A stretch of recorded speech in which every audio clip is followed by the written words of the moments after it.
Imagine a world where the transatlantic slave trade collapsed by the 1830s, decades earlier than in our history. Picture African kingdoms and Native American confederacies, sending ambassadors to a global assembly in Geneva or Vienna throughout the 19th century. Think about major European wars being diffused by international mediators before they could engulf millions. Consider global health initiatives, backed by an international body, tackling cholera and smallpox with coordinated efforts in the 1840s, saving countless lives. The great land grabs and colonial conquests of the 19th century face an entirely new hurdle. A United Nations-style organization, established in the year 1800 with a charter, however basic, to discuss peace, sovereignty, and perhaps even human dignity. This isn't a dream. It's a glimpse into how radically different our world would be. Number 9. The scramble for continents would hit a global roadblock. In our timeline, the late 19th century saw European powers carve up Africa, extend their influence across Asia, and complete the colonization of the Americas and Oceania with little to no international oversight. But with a United Nations-type body in place from 1800, this process unfolds very differently. This early Assembly of Nations would, by its very nature, have to discuss and define what constitutes a legitimate claim to territory. In 1800, the dominant powers, Britain, France, Austria, Prussia, Russia, Spain, Portugal, and the newly formed United States, along with significant non-European states like the Ottoman Empire, Adisan China, and Persia, would be the initial influential members. Even if their motives were self-serving, the existence of a forum forces debate. Concept of terra nullius, or empty land, a key justification for colonial claims, would be openly challenged much earlier. Delegates from, say, the Sokoto Caliphate or the Zulu Kingdom, or envoys from various Indian princely states, would eventually gain observer status, then membership presenting their own maps and proofs of sovereignty. The infamous Berlin Conference of 1884 to 85, where Africa was divided among European powers without a single African representative, simply does not happen in this alternate 19th century. Instead, from the 1820s onwards, any European nation wishing to establish trading posts or claim influence in Africa or Asia would need to bring its proposals before the Assembly. Here, they would face scrutiny, not only from rival European powers, but also from a growing caucus of non-European states and advocacy groups, using the Assembly's charter to argue for the rights of indigenous populations. Proposed protectorates would require the consent of local rulers, verified by Assembly observers. Resource extraction agreements would include benefit-sharing clauses, however rudimentary at first. The sheer audacity of claiming an entire continent based on a flag planted on a coast would be untenable in a public global forum. While colonialism doesn't vanish overnight, power dynamics are still skewed. Its expansion is significantly slower, more negotiated, and far less brutal. Instead of vast colonial empires, a patchwork of independent states, semi-autonomous regions under assembly protection, and more limited European coastal enclaves would characterize Africa and parts of Asia by 1900. In North America, the relentless westward expansion of the United States faces international questions, with Native American nations using the Assembly to protest broken treaties and land seizures, leading to the establishment of larger, more sovereign native territories under international guarantees. The Pacific Islands, too, see their chiefs and kings petitioning the Assembly, limiting the outright annexations that occurred in our history. The world map in 1900 looks fundamentally different, with far more colors representing self-governing peoples. Number 8. Slavery's death.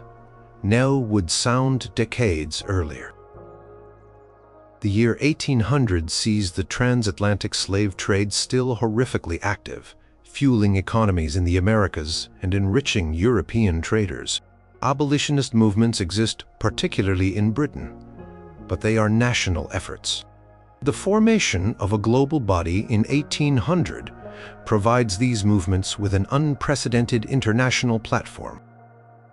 Imagine William Wilberforce or Thomas Clarkson not just addressing the British Parliament, but also presenting petitions and evidence of the slave trade's horrors to the Assembly of Nations in Geneva or The Hague. Member states like Denmark, which had already decided to abolish the trade from 1803, and a post-revolution France, with its own complex history with abolition, would find allies. Even nations initially resistant would face consistent diplomatic pressure. The Assembly's charter, perhaps containing a clause about humane principles or the dignity of peoples, however vaguely worded at first, becomes a tool for abolitionists. By the 1810s, the Assembly passes resolutions condemning the transatlantic slave trade. These are not immediately binding on all, but they create a powerful international norm. A multilateral naval force flying the Assembly's flag is established by the 1820s to patrol the Atlantic, interdicting slave ships from any nation. This is far more effective than individual national efforts. The supply of new enslaved people to the Americas dwindles rapidly. This has profound consequences. Brazil, which in our timeline imported enslaved Africans until the 1850s and only abolished slavery in 1888, sees its slave system under immense pressure much earlier. The Assembly might offer economic incentives or technical assistance for transitioning to other labor systems. In the United States, the South's peculiar institution becomes even more isolated internationally. The debate over slavery is not just a national crisis, but an international embarrassment. Southern diplomats at the Assembly face constant condemnation. This international pressure, combined with the drying up of the illegal slave trade, alters the economic and political calculus. The American Civil War, if it still occurs, is fought over different primary grievances, or its outcome regarding slavery is preordained by overwhelming global consensus and economic realities shaped by the Assembly's actions. Slavery as an institution is largely eradicated worldwide by the 1850s or 1860s, decades sooner than in our history, profoundly changing the demographics, economic development, and social fabric of many nations. The immense human suffering is curtailed, and the legacies of slavery, while still present, are shaped by an earlier, internationally backed emancipation. Number 7. Pandemics would face a united front, not just panic. The 19th century was ravaged by pandemics. Cholera repeatedly swept across continents. Smallpox remained a killer. Yellow fever terrorized port cities, and plague outbreaks still occurred. In our timeline, international sanitary conferences began in the mid-1800s, but they were often slow, uncoordinated, and hampered by national rivalries. An Assembly of Nations, established in 1800, changes this landscape dramatically. One of the first functional committees of this early assembly would likely be a Global Health and Quarantine Committee, perhaps spurred by a major cholera outbreak in the 1810s or 1820s. Representatives from member states, including their leading physicians and scientists, would meet regularly. Their initial tasks: standardizing quarantine procedures. Instead of each port city having different, often arbitrary rules, the Assembly would develop common guidelines for ships and travelers, based on the best, albeit limited, scientific understanding of the time. Information sharing becomes key. When a new disease outbreak occurs, say, the first major cholera pandemic originating in India, the Assembly serves as a central clearinghouse for information. Reports from affected regions are quickly disseminated to all member states, allowing for earlier preparedness. This early warning system is crucial. The Assembly would also fund and coordinate scientific expeditions to investigate disease origins and transmission. Imagine an international team of doctors studying cholera in the Ganges Delta in the 1830s, supported by Assembly resources rather than isolated national efforts. This early UN would also promote public health measures.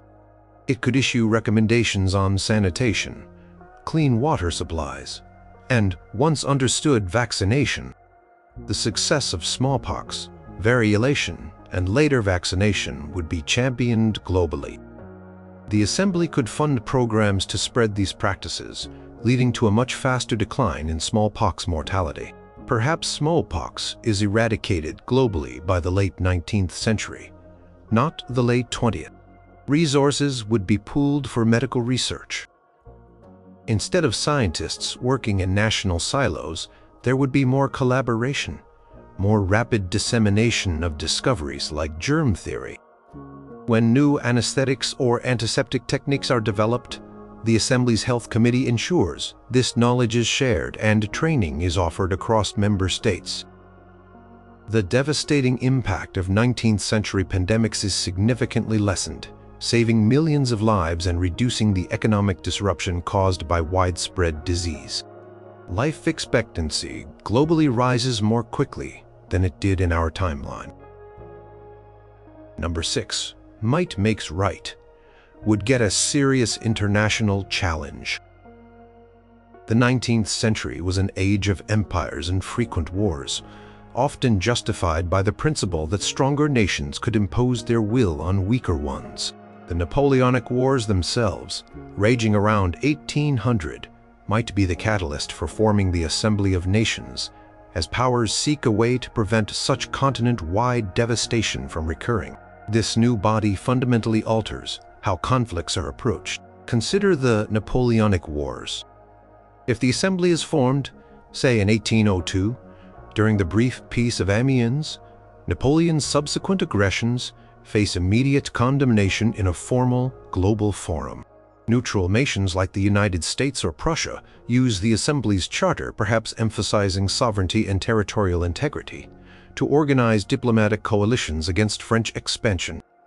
While it might not stop Napoleon entirely, it changes the narrative and potentially offers avenues for negotiated settlements or internationally backed peace plans sooner. Later in the century, specific conflicts are reshaped. The Opium Wars, 1839–42 and 1856–60, where Britain forced China to accept opium imports, would be a prime case for the Assembly. Qing dynasty, diplomats would have a platform to appeal to international law and sovereignty, decrying the forced drug trade. Other nations, perhaps even rivals of Britain, might support China's case within the Assembly, not out of altruism but to curb British power or to uphold principles that protect their own interests. Britain would find it much harder to justify its actions to a global audience, potentially leading to a negotiated settlement that doesn't involve the same humiliating concessions for China. The Unequal Treaties system that characterized Western relations with East Asia is either avoided or significantly modified. Crimean War, 1853–56, would see the Assembly actively engaged in mediation between Russia and the Ottoman British-French alliance from the outset. Causes of the war: religious privileges, declining Ottoman power, are exactly the kinds of issues the Assembly would be designed to discuss. While conflict might still erupt, its scope and duration could be limited by continuous international pressure and arbitration offers. Similarly, the wars of Italian and German unification, like the Franco-Prussian War, 1870–71, would unfold under the Assembly's gaze. Bismarck's Realpolitik might be tempered by the need to justify actions internationally. Offers of mediation, calls for plebiscites in disputed territories, and sanctions against aggressors become standard tools of 19th century diplomacy, managed through the Assembly. The raw exercise of military power is increasingly constrained by the need for international legitimacy, a concept nurtured and enforced by the global body. Wars become less frequent, less total, and more subject to negotiated outcomes. Number 5. Indigenous nations would have a voice on the world stage. In our 19th century, indigenous peoples across the Americas, Australia, New Zealand, and parts of Africa and Asia were largely dispossessed of their lands and saw their sovereignty extinguished with no international recourse. The formation of an Assembly of Nations in 1800 creates an entirely new, albeit imperfect, avenue for these nations. Initially, established states would dominate the Assembly. The very existence of a forum dedicated to discussing sovereignty and territorial rights invites petitions. Leaders of Native American confederacies like the Iroquois, the Cherokee, or the Lakota Sioux would not just be negotiating with a single, often hostile national government. They would seek to send delegations to the Assembly's headquarters. They would present their treaties, often violated, as international agreements deserving of the Assembly's attention.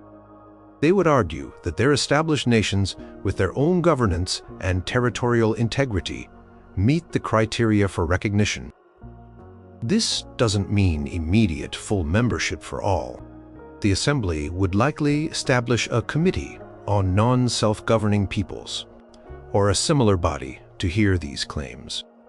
The doctrine of manifest destiny in the United States, or the justifications for settler colonialism in Australia and Canada, would face international scrutiny and moral condemnation in public debates. European powers with their own colonial ambitions might paradoxically support some indigenous claims to check the expansion of rivals like the US. Treaties made with indigenous nations would be registered with the Assembly, giving them a higher international standing. Violations would be reported and debated. The Assembly might send fact-finding missions or observers to contested regions. This international oversight significantly alters the power dynamic.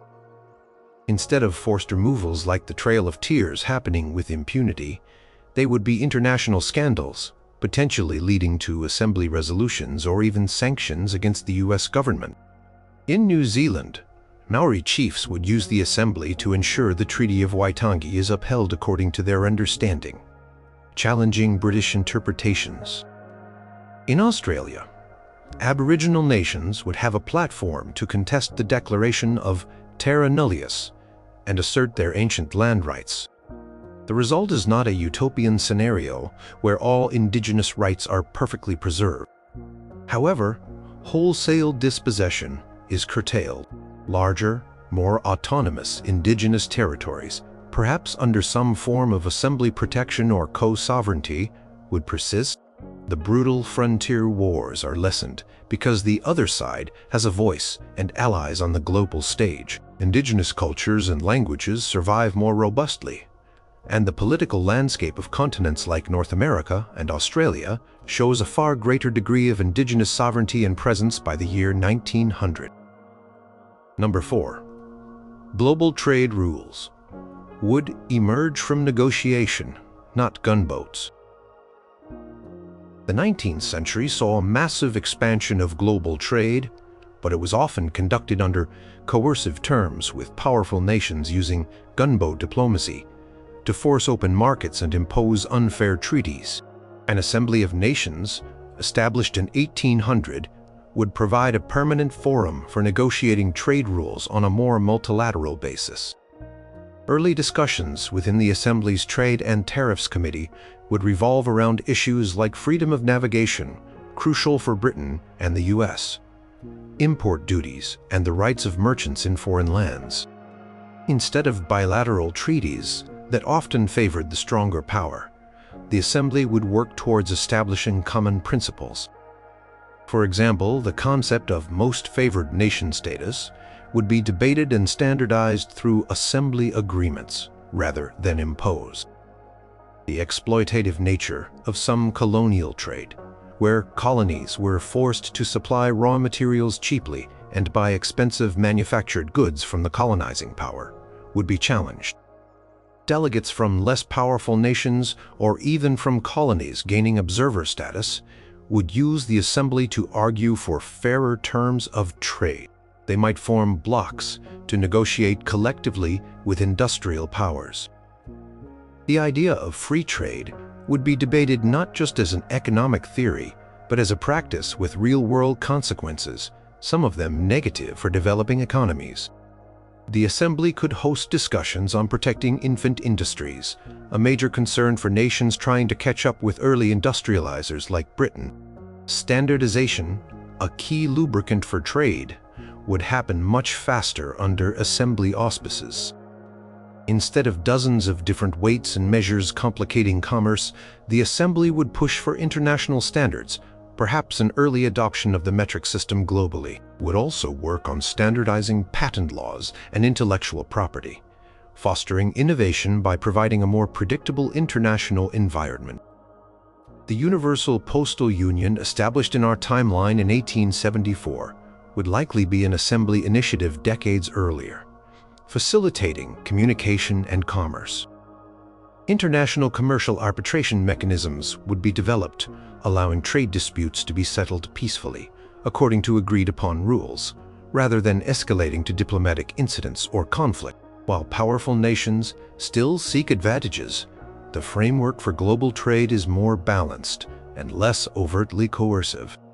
The immense wealth generated by 19th-century trade is distributed somewhat more equitably, and the economic development of various regions is less distorted by purely colonial imperatives. Number 3. The great 19th-century isms would evolve differently. The 19th century was defined by powerful ideologies, nationalism, imperialism, liberalism, and the nascent stirrings of socialism and communism. The existence of an assembly of nations from 1800 would profoundly influence how these isms developed and interacted. Nationalism. The idea that peoples with a shared identity should have their own state was a potent force, leading to both unification, Germany, Italy, and fragmentation, Ottoman, Austro-Hungarian empires. In an assembly of nations, nationalist movements would find a stage. Groups seeking independence or autonomy, Poles under Russian, Prussian, and Austrian rule, Hungarians within the Habsburg Empire, Irish seeking home rule, would petition the assembly. The assembly would become a forum where the principle of national self-determination, though perhaps not called that yet, is debated. This could lead to more negotiated peaceful pathways to statehood for some, or at least internationally recognized minority rights, within larger empires, tempering the more aggressive forms of nationalism. Conversely, established multi-ethnic empires would use the assembly to argue for their integrity, leading to complex diplomatic maneuvering. Imperialism, as discussed, faces significant checks. But the ideology of imperialism, the belief in a civilizing mission or racial superiority, would also be challenged in assembly debates. Representatives from non-European states would directly confront these ideas, eroding their intellectual respectability much earlier. While imperial ambitions persist, they require more subtle justifications and face constant ethical scrutiny. Liberalism, with its emphasis on individual rights, constitutional government, and free markets, would find a powerful ally in the assembly. The assembly could become a promoter of constitutional principles, perhaps developing model charters or bills of rights that member states are encouraged to adopt. The fight against arbitrary rule and for representative government would gain international support. However, liberal ideas of free trade would also be scrutinized for their impact on weaker economies, leading to a more nuanced global liberalism. Early socialist and international workers' movements, which emerged in the mid to late 19th century, would also see the assembly as a potential platform. While initially dominated by states, the assembly might allow non-governmental organizations, including early trade unions or socialist groups, to present petitions regarding labor conditions, working hours, or child labor. This could lead to the earlier development of international labor standards, decades before the International Labor Organization was formed after World War I. The social question becomes an international concern sooner, potentially shaping the evolution of capitalism and responses to it. The ideological currents of the 19th century are thus channeled, debated, and modified within a global framework, leading to a different intellectual and political landscape by 1900. Number 2. World wars, as we knew them, would be unthinkable or radically different. The great global conflicts of the 20th century, particularly World War I, were the culmination of decades of rising nationalism, intricate alliance systems, arms races, and unresolved diplomatic failures. With an assembly of nations functioning for over a century by 1914, the conditions that led to such a catastrophic war are fundamentally altered. Firstly, the habit of diplomacy and multilateral problem-solving would be deeply ingrained. For generations, leaders and diplomats would have used the Assembly's mechanisms, its councils, committees, arbitration panels, and general sessions to address international disputes. Crises that in our timeline simmered bilaterally or within tight alliances would instead be brought to the Assembly floor. The Balkan crises of the early 20th century, for example, would not just involve the great powers of Europe acting in their own shifting coalitions. They would be subject to broader international debate and mediation efforts in peace. Secondly, the secretive alliance systems like the Triple Alliance and Triple Entente would be harder to maintain in their rigid confrontational forms. The Assembly promotes transparency. Treaties, including defense pacts, would ideally be registered with the Assembly. While nations still pursue security interests, the public nature of commitments and the availability of a neutral forum for discussion would make the automatic chain reaction of mobilizations seen in 1914 less likely. An assassination in Sarajevo would still be a crisis, but it would trigger emergency sessions at the Assembly in Geneva, not just a flurry of ultimatums between Vienna and Belgrade. Thirdly, arms races would face earlier scrutiny. The Assembly, perhaps through a disarmament and international security committee, would have been discussing limitations on military buildups since the mid-1800s. The rapid naval expansion or growth of land armies seen before WWI would be agenda items, with nations questioning each other's intentions and proposing mutual restraints. While complete disarmament is unlikely, the sheer scale and technological ferocity of weaponing might be less advanced, or its deployment more constrained by international agreements, however imperfect. Early versions of arms, control treaties, verification mechanisms, and confidence-building measures would be part of the diplomatic souquet. Therefore, a conflict on the scale of World War I becomes highly improbable. There might still be regional wars or serious international tensions, but the established global machinery for conflict resolution, mediation, and de-escalation would almost certainly prevent a continent-wide and then worldwide inferno. The Great War is averted, and the 20th century begins on a profoundly different footing, without the devastating human, economic, and psychological scars that shaped our own. Concept of total war might never fully develop.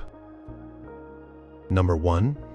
The very idea of a nation-state would be redefined. The 19th century was the crucible of the modern nation-state, where the concept of absolute sovereignty within defined borders became paramount. The existence of a permanent functioning assembly of nations from 1800 would subtly but profoundly reshape this core concept of international relations. Absolute sovereignty implies that what a state does within its own borders is its own business. While the early assembly would certainly uphold the principle of non-interference in many internal affairs, it would also by its nature create a space where certain internal issues gain international dimension. The treatment of minorities, for instance.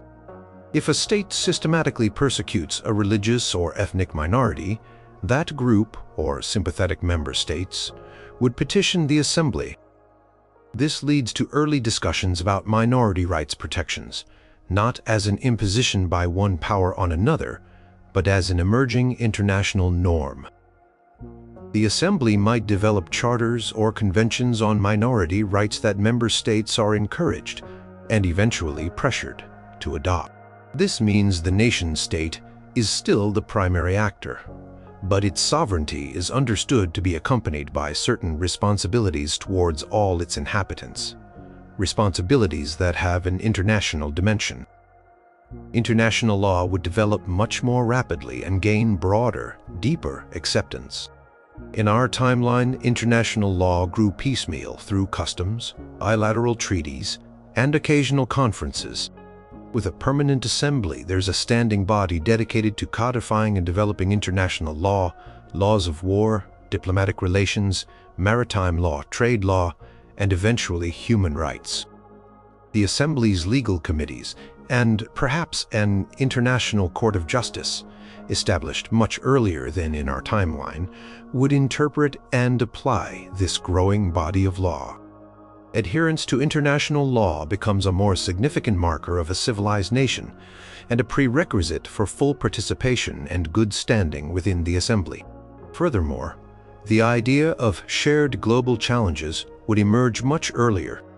Issues like pandemics, as discussed, environmental degradation, perhaps early concerns about deforestation or pollution from industrialization. The management of shared resources, like international rivers or fishing grounds, or even coordinating responses to natural disasters, would foster a sense of interconnectedness and shared responsibility. This doesn't erase national interests, but it supplements them with a layer of global consciousness and a practical framework for cooperation. The nation-state remains central, but it evolves within a context of recognized interdependence and accepted international norms and laws, making it a more responsible and less absolute entity than the Westphalian ideal that dominated so much of our own history. The world is more ordered, with a clearer framework for how states should behave both externally and to some extent internally.